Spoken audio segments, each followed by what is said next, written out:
Hello everyone, welcome back to Too Sweet MTG and welcome to another Commander deck tech. We have a fun one for you today. We're going to be looking at Urtet, Remnant of Memnarch.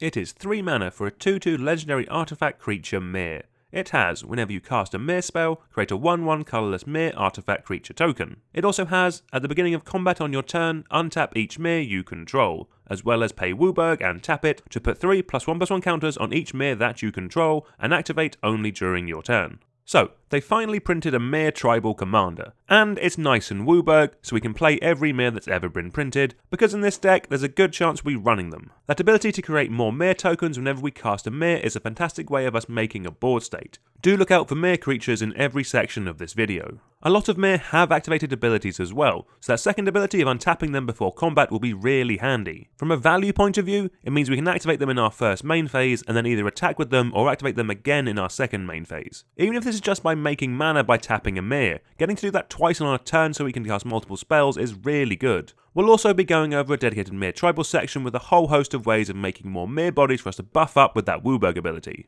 On the topic of wubrg, while this is technically a 5-colour deck, in reality it's more of a blue deck splashing the other colours. We will be running a lot of artifacts that can cast off of any land. The blue focus comes down to the fact that there's just a lot of artifact matters cards in blue, so the added synergy will be really nice. We can still run cards from the other colours, but it's more likely that we'll be splashing these. The main benefit of this is that by focusing the deck in one colour, it makes the mana base so much cheaper and means that we have a better chance of actually casting our spells. We will have ways of activating that wubrg ability, don't worry, we still want to do this as a way of buffing up our Myr board, but we'll be using the Myr and our artifacts to do this rather than having to run a fully tuned 5-colour mana base. One quick note about this video is that we will be going through all the individual sections that you need to make the deck yourself. We won't be giving a full deck list, rather a number of cards that you need in each section to make it work, and then a list of cards for you to pick from. Any card we mention will be down in the description below. First up is our ramp section. This section will probably be a little bit bigger than a regular deck. The main reason for this is that there is a bunch of Myrs that tap for mana. We want to be running all of these. With our commander, they are obviously Myrs, so when we cast them with it out, we'll get a bonus Myr token. And the fact they all tap for mana helps the deck ramp and do what it wants to do, while also working with Urtet's second ability of untapping all Myrs at the start of combat. This lets us use them twice in a turn to tap for mana, and that is really good. Next up is Myr Reservoir, a great mana rock just for our Myr spells, with some added utility of letting us recur a Myr back to our hand from the graveyard. Then we also have Chief Engineer, which gives all of our artifacts Convoke. Letting any of our Myr, including the token ones we make from Urtet, tap to help us cast some bigger spells is fantastic, and again, even better when we get to untap our whole board in the middle of our turn. Then we have some mana rocks. We will still need to run these in the deck, they add to our artifact count and importantly don't die to a board wipe. Then we have Chromatic Lantern. Yes, it is 3 mana, which isn't normally where you want to be for a rock, but in a deck that does want to generate all 5 colours at some point, turning all your lands into command towers is just really helpful. Also, the quality of life improvement of not having to work out how to tap your lands is enough reason for me still to play it. I'm also going to mention Expedition Map here. Definitely more fixing than ramp, but when we get to our utility land sections, it'll be a great way of tutoring up some lands that tap for every colour, so we can activate that ability of Urtet. Moving on to our card draw now, and we'll have a good selection of different bits to work with everything that the deck is doing. First up, we have Jhoira Weatherlight Captain. Because of all the Myrs we'll be casting will be artifacts, and therefore historic, they'll all trigger Jhoira to draw us some lovely cards. Next is Shimmer Dragon. This lets us tap any 2 artifacts to draw a card, perfect for this deck, where we'll have loads of artifacts and our commander untaps our Myr at the start of combat, meaning we can draw a bunch of cards with Shimmer Dragon out turn after turn. Then you have a card like Distant Melody, which draws us cards equal to the amount of Myr that we control, a staple in any tribal deck running blue. If we have any kind of board state, this will draw us a ton of cards super quickly. Also, as our commander consistently makes tokens, it'll be easy to see a card like Idol of Oblivion being a really consistent and really solid form of card advantage. In a similar vein, we have Losheel Clockwork Scholar. This will easily draw us an extra card every turn, and also has the fantastic ability of making our artifacts not take combat damage when they attack, meaning we can swing into our heart's content knowing our board will be nice and safe. Then we have Skullclamp, as good at drawing cards in this deck as in any deck that can consistently make a bunch of 1/1 tokens. After that, to top up our Myr count, we also have Parcel Myr and Sarcomite Myr. These can cycle themselves from play to draw us a card if we're ever in a tough spot. Then because of that high artifact count the deck will naturally have, a card like Mystic Forge could be giving us access to multiple cards per turn. And then lastly in our card draw we have Guardian Project and Canoptek Spyder, which will both draw us a card whenever we play one of our Myr. Absolutely fantastic in the deck at keeping our hand nice and full.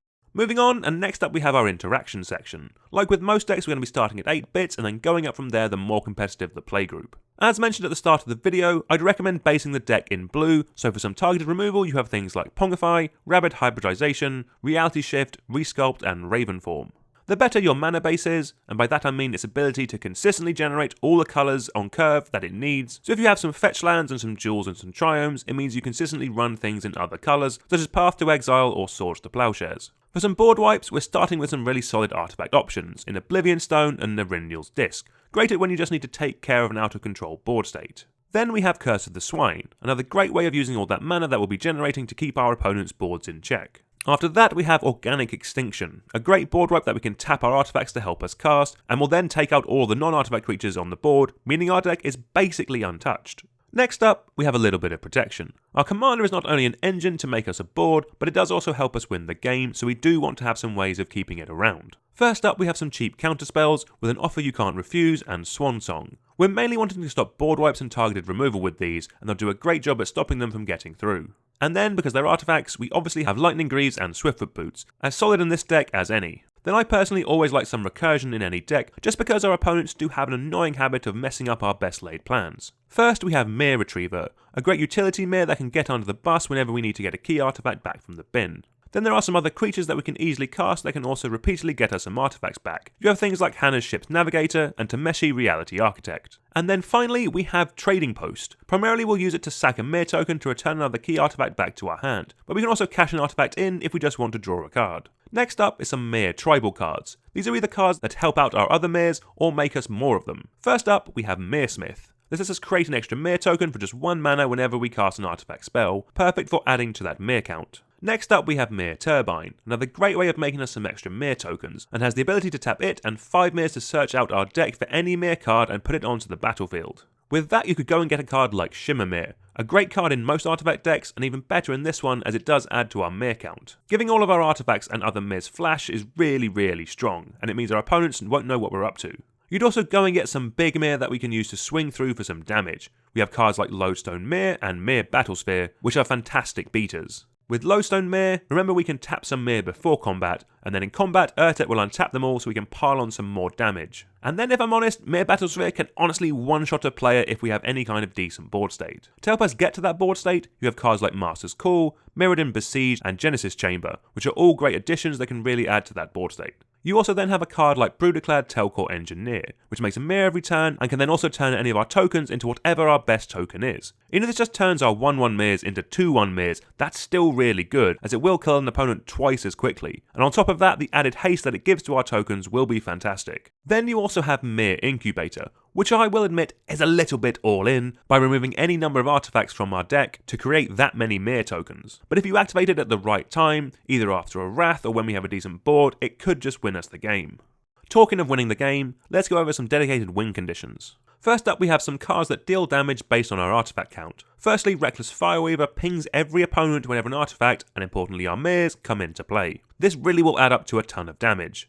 We then have Tezzeret Master of the Bridge, which has a bunch of cool stuff in the deck, like making all of our creatures cost cheaper, but its +2 ability of draining out the table could win us the game without even having to attack. That doesn't mean we don't want to be attacking, and to help us get that massive board state we have cards that double the amount of tokens that our deck makes. A lot of these can be a little pricey, they're very good but we still have plenty of ways of winning if they are outside your budget. For example, Alabu Ancient Witness. This can ping an opponent to the face equal to the number of attacking Myrs that we have. The added Scry is also a really nice way of setting us up for the next couple of turns. To help out with that attacking, we have cards like Myr Matrix, a card that does a little bit of everything that this deck wants. It gives our Myrs indestructible, it buffs them up, and it's also a mana sink to just keep helping us make a board state. To also help pump up our team, we have Myr Galvanizer, a great lord that also lets us pay 1 mana to untap all of our other Myr, letting us double up the untapping that Urtet can do.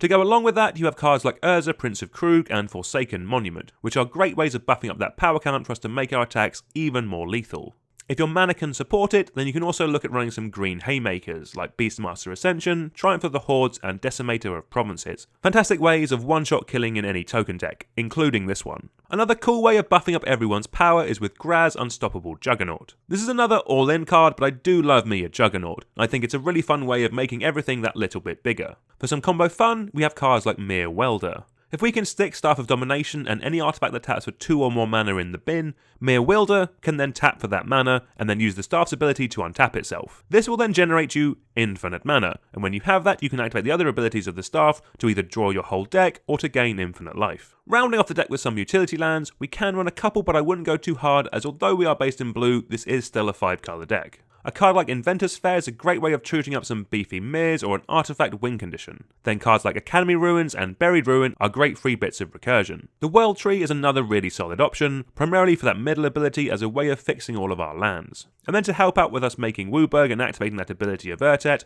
we also have cards like Cascading Cataracts and Crystal Quarry. Really solid options to get us over the line. So, with all that said, thank you all very much for watching. Do let me know down in the comments if there's any other commanders from Phyrexia or Would Be One you would like me to take a look at, and I'll check them out. But until next time, please like, share and subscribe, all that good stuff, and I'll see you soon. Goodbye.